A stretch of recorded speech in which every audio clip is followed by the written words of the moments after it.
Rightio guys, welcome back. In this episode, we're going to be doing a full walkthrough and review of our 12 volt and 240 volt system that we've got in the back of the D-Max, because we know how important it is when you go away and you've got these systems checked out and you want them to be up to the quality, but most importantly, how much money you spend on them and you want them to be the right system.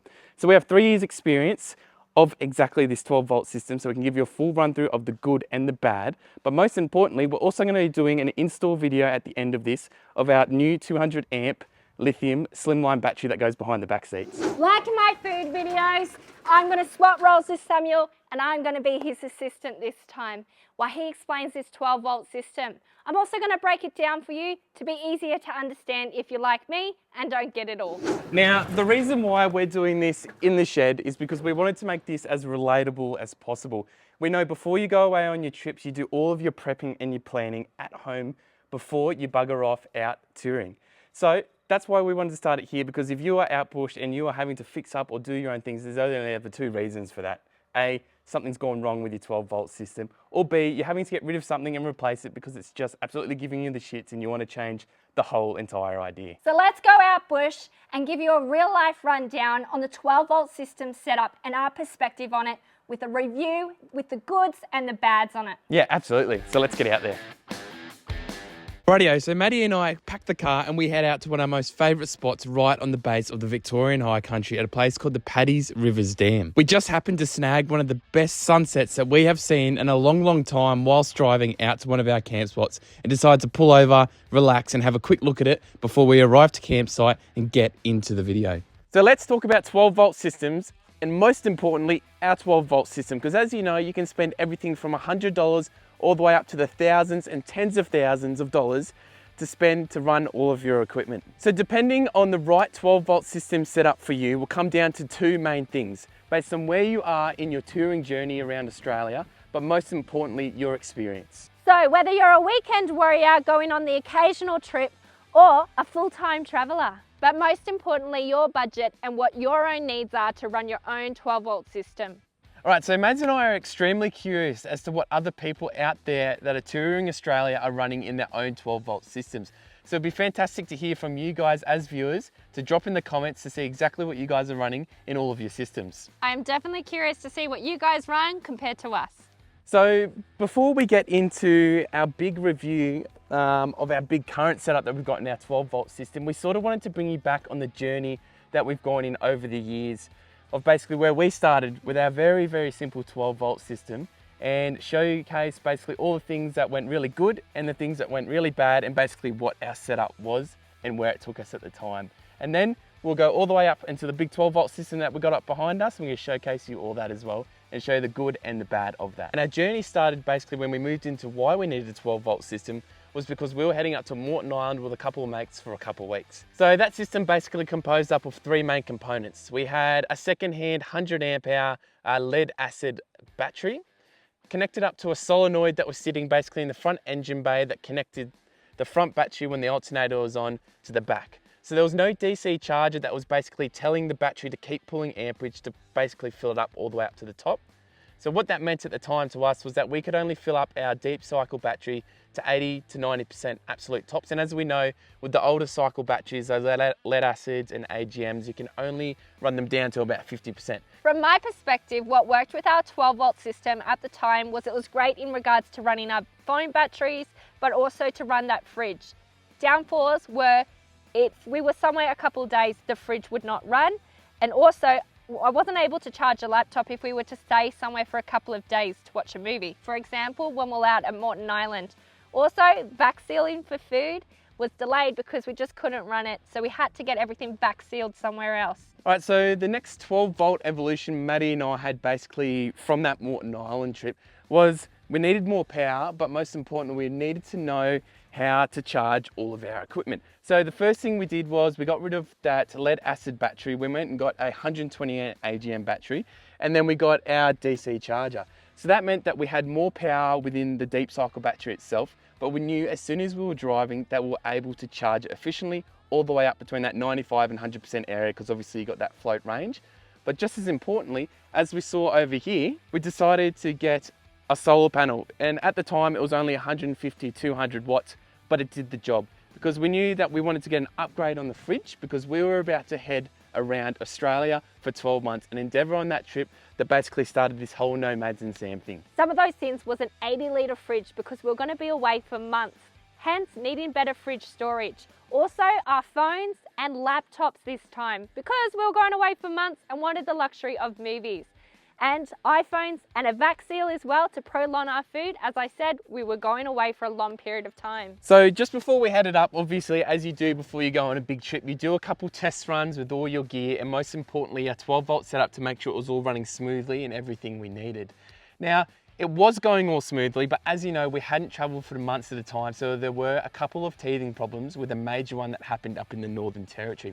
But let's talk about what was going right and what was going well. So as I just explained before, we had that deep cycle battery in, connected to a DC charger and connected to, I think it was a 250 watt inverter at the time to run all the basic 12-volt system stuff. So we could run laptops, GoPros, charge our phones and do the fridge. We're really running down to flattening, which was 50% of the deep cycle battery at the time. So I was consistently checking on the voltages. I was always worried in the car, even though I didn't really make it sound to Maddie that I was worried about it. It was always in the back of my mind to make sure that everything was charged all the time. The system that we had up cost us probably about $2,000 installed, and it was doing everything we wanted. Despite it really reaching down to that red level of draining our batteries each day, it was still working. But the bad thing that I was noticing was I was consistently plugging things in and out. I was having to check up on stuff all the time, and it wasn't just like a system that cohesively worked where we could just drive, get to the campsite and have fun. I was probably spending about 20 to 25 minutes when we got to the campsites and throughout the day just checking on stuff and plugging things in and out. Two of my personal favourite things that I found were great was that, yeah, I could run my 80-litre fridge more effectively, but also we could run laptops, therefore we could watch movies, do more work while we're off-road. And it was doing that well. It was just doing it so well, it just made it so much easier. Two of the negatives were we couldn't leave anything on charge. There was always a cut-off period that we'd have to take it off charge, couldn't leave anything on. Also, cooking. It really limited me with what I could cook. I couldn't use blenders, couldn't use an induction cooker. It just made cooking a lot harder when we're pulling on the side of the road. And basically that's where we moved into the last modification before we really nailed down into the big system that we've currently got up at the moment. Mads and I were in the Northern Territory, Kakadu. We had just hit the wet season. I think it was our second last night in Kakadu, and we're up till like 2 a.m. because it was so bloody hot and humid. Anyone that knows it's been up there, humidity sucks. Woke up the next morning thinking that my batteries were charging that day, and I noticed two things. The 12-volt, or the multimeter, it was down to like 11.3. The DC charger wasn't showing anything, and I opened it up to have a look at the battery, see what happens, and the battery had actually swelled. So what that meant to me was the battery had died. We're only 2 years into using that battery, and we effectively only had 50% of the power anyways. So we headed back into Darwin, and that's when we first ever got our first lithium battery, and that's when the game-changing things really started happening. And now that brings us to our setup here and here. So with our 4-year experience that we've got in this, and obviously we've just shown you basically where we started and where we're up to now, I feel like we have a really good comparison to what we did have. So basically a lot of the cheaper systems, which are absolutely okay to have, as I said, based on your needs, but up to the really big complex systems that we got now. So I'm gonna run you through everything that we've got, the goods, the bads, what we can and can't run off it, and something or anything that we would do differently from this point onwards. So starting from the front, we have the iTech 120X Pro lithium battery that we've got under here that has 120 amps of 100% usable power, connected up to a little switchboard here that I've got off eBay. I do not recommend. I'd be spending over $100 on a good switch panel because it did bugger out in the first 12 months that we had it. Basically that allows us to have all the switches connected to the Anderson plugs, 2 USB ports that don't work and a cigarette port that doesn't work, but also shows how many volts we're on. But more importantly, what we've got above here is we've got the BMS 500. So this has up to 500 amps of connected power that tells you how many amps are going into it, as well as what percentage battery that we've got at the moment, because they're different to the AGMs where you just guess based on the volt system. But because the iTech lithium batteries have a battery monitoring system in them, you can actually see how many percentage is left in your battery, just like on your phone. In the back, we've got our iTech 200 super slim lithium battery, where we can actually run 100% of the 200 amp power. And that's connected up to our 2000 watt inverter. We can then run our own power board to run all of these electrics, and 4 Anderson plugs to be able to run all of our touring equipment. Now, in terms of charging these 2 batteries, we have the iTech 350 watt solar panel that we can use to throw out when we're parked up and not directly in the sun. So the secondary solar option that we have, so we don't have to keep throwing out a mat every time we pull over and we stop charging from the DC to alternating charger option, is this 350 watt fixed solar panel that we've got to the top of our rooftop tent, and it's been a game changer. And then the third and final angle that we have in charging our whole system setup is the DC charger that integrates all of the solar panels together at any time that they're connected, but also charges up the battery when we're driving as well, and we can have up to 40 amps going in there at a time. So let's talk about the battery situation first with the goods and the bads. So let's start off with the why we changed from that lead acid or the AGM style batteries to the lithium. 2 major reasons. Lithium allows us to pull 100% of all the amperage that is given, but as well we can charge it at higher loads, and we can also pull more amperage out at a time, which enables us to run really high amperage things such as your induction cookers, your blenders, or multiple things at once that may add up over a period of time. Whilst the AGMs, you can only pull at a very low amperage rate at a time, and you can only use 50% of the power. However, with the lithium batteries, we can charge it, as I just stated before, really quickly. And if you have the rated components for the DC chargers or the solar controllers, you can probably charge them in a couple of hours with all that amperage. Okay, and the thing that I love most about these iTech 120X Pros is that you can just drop them in straight away without the need for lithium specific parts of charging them. So a lot of other lithium batteries, you need lithium compatible DC chargers or solar controllers, whilst these ones you don't actually need that. And the second one thing is that we're waterproof as well. Sitting in the back here, when we go do those dumb water crossings and we potentially have water coming up and ingressing through, we know that we're not going to short circuit the battery itself. The AGM lead acids, you can have as many as you want in parallel, and it didn't really matter what amperage it was each one. But the problem is with lithium batteries, if you have a 200 amp like we've got in the back mixed with a 120 amp in the front, you can't run them parallel to have them running at 320 amps of power. So you need to have separate DC chargers, and that's because of the BMS systems that the lithium batteries have them to be able to run those things. So it is a downside, and I hope in the next few years, now that all this money is being poured into this lithium stuff, is that there's going to be a device that enables to have different amperage lithium batteries run parallel together, so you can run it all sequentially without having to need to have that different DC or solar charger for each one. I know Samuel touched on this before, but it means a lot to me. The switch panel here and the battery monitor. With the switch panel, everything that's already plugged on, you can just switch on and off. But also with the battery monitor here, I know what's going on and how much battery we've got left. So let's talk about the Enerdrive 40 amp DC charger that I've got. The really good thing that I love about this device over all the other devices on the market is that it's got an actual LCD screen here that shows you not only the volts that are going in from your solar panels, your DC charger and your battery state, it also shows you how many amps are charging at a time, but most importantly, it has a fault screen on it. So if there's ever a fault in your 12 volt system, it will give you a number that you can correspond to the user manual and know exactly where the problem is. So let's talk about the iTech World 2000 watt inverter. What I love about this 2000 watt inverter was it was so easy to install and connect up to the batteries just with the 2 cords. The great thing about this was with the 2 240 volt plug-ins that you could connect any household items up to and charge it like you were just at home. Now, it is an extra addition to have this USB plug as well, so that you can run your phone as a simple plug-in. But the excellent part is when you switch off or on, it does make a noise so that you know your device is completely off. The only downfall to this inverter is that it is 2000 watts, therefore it does drain a lot from your battery. So you're going to need to make sure that you have a lithium battery that can also keep up with the amp hour drainage. So let's quickly talk about the goods and the bads of both of the solar panels that I've got mounted and unmounted on our car. So obviously this 350 watt iTech solar panel that I've got here, it can put out up to 19 or 20 amps. It has an amazing feature of how much amperage it can pull out. And the fact that it's got its Raptor skin as well makes it really tough and durable. And the thing I like most about it is it's actually got stands behind it, so you can pop it up in the wet weather or to keep it off any of the turf that's on the ground so it doesn't damage it in any single way. But the downsides is you can't mount this anywhere. So you can't mount it onto the top of your roof just like any other mountable solar panel can. So it's not really that it's the iTech World's problem, it's more that you can't permanently mount it somewhere, or if you do strap it somewhere, it'll look a bit silly or flap about or anything like that. And then the final thing that I've got for it is because it's got the really up-to-date, I think it's like the monocrystal solar panel design, even if you have a bit of shade over one certain panel, it's not going to cut the amperage like the older, cheaper panels that you can get out there. And then the other thing that you've got with this one as well, it comes with the solar controller, but it also has Anderson plugs already inbuilt in it, so you don't have to worry about clipping off any of those annoying solar connections that are coming with the cheaper panels nowadays. You've got, I don't know if you've seen them before, but those circle little ones that don't connect into anything. So let's quickly talk about the goods and the bads of the 350 watt fixed solar panel I've got on top. What I'm really liking about it that you must ensure that you do is that it has an aluminium frame that has a glass temper top that can withstand the natural elements such as the hail or anything that sort of falls onto it.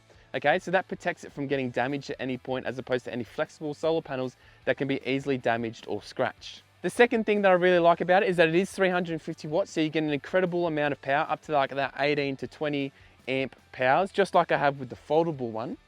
And as I talked about before, it's the ease of when you just pull over and your DC stops charging from the alternator that it'll easily switch over to the solar straight away, so you don't have to be pulling things in and out. But let's talk about the bad things, okay? So one of the bad things, this thing does weigh 20 kilos, so it adds 20 kilos to the roof of your car. So when you are driving around, it's going to create more of a top-heavy load as you would already have on the rooftop tent itself. So if you've got a 100 kilo rooftop tent already, you add a 20 kilo aluminium frame panel to the top, it creates a lot of excessive weight, so it could be coming off the side of your roof.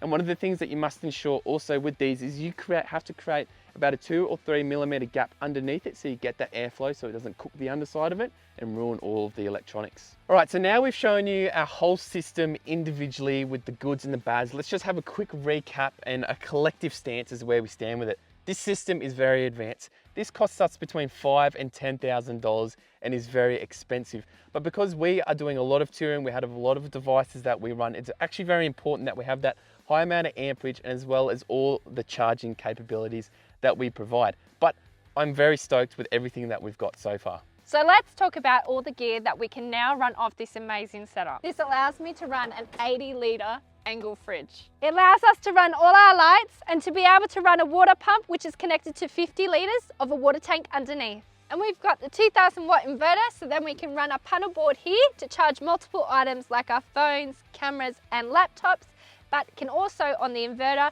run induction cookers, blenders, toasty makers and anything else of those household items that we'd like. Our little addition is that we've now got this freezer so that we can freeze multiple items, make ice as well if we want to have little cocktails or iced coffees if we feel cheeky. And then in the back seat, I've recently put in a water pump that connects straight into the jerry cans that we've got in the back here for fresh drinking water on the click of a switch. And then as well, I have put a secondary inverter underneath the back seat. It's only rated up to 250 watts. So that Maddie can use it in the front seat. I've connected up two 240 volt accesses so she can charge things whilst on the go, such as laptops or anything like that. All right, now like a little bit of a conclusion now that we've sort of run through all that and we've given you the whole history of everything for our 12 volt system, is we're gonna just quickly tell you guys the good, the bads, and improvements as a whole, and just a little couple niggly things I just wanna make sure you guys know before we finish this segment. So the goods with our 12 volt system that we have currently while we're off-road touring is that it can keep up with what we are requiring from it. The camera equipment, we can charge it all, can charge everything that we want and make cooking a lot easier while we're off-road touring more frequently than what we used to. Probably a negative from me personally is the switchboard. I'd love to see that improved so that we can run USB plugs or 12 volt without it not working on us. Now, from my perspective as a whole, one of the really good things that I like is that I have the two options of a fixed solar panel and a throw-out solar panel. Which means I can just rock up, as I said before, and just be stationary after I finish driving and know that there's some sort of solar working directly onto my car. But as well as if we're parked in the shade like we are now, I can throw that mat out into the sun and have the versatility of that also. The other good thing that I really like, Maddie just touched on it before, was having that 2000 watt inverter. I just feel like I'm at home and I don't feel like I'm out camping. I'm only restricted to the camping mentality of having minimal electricity.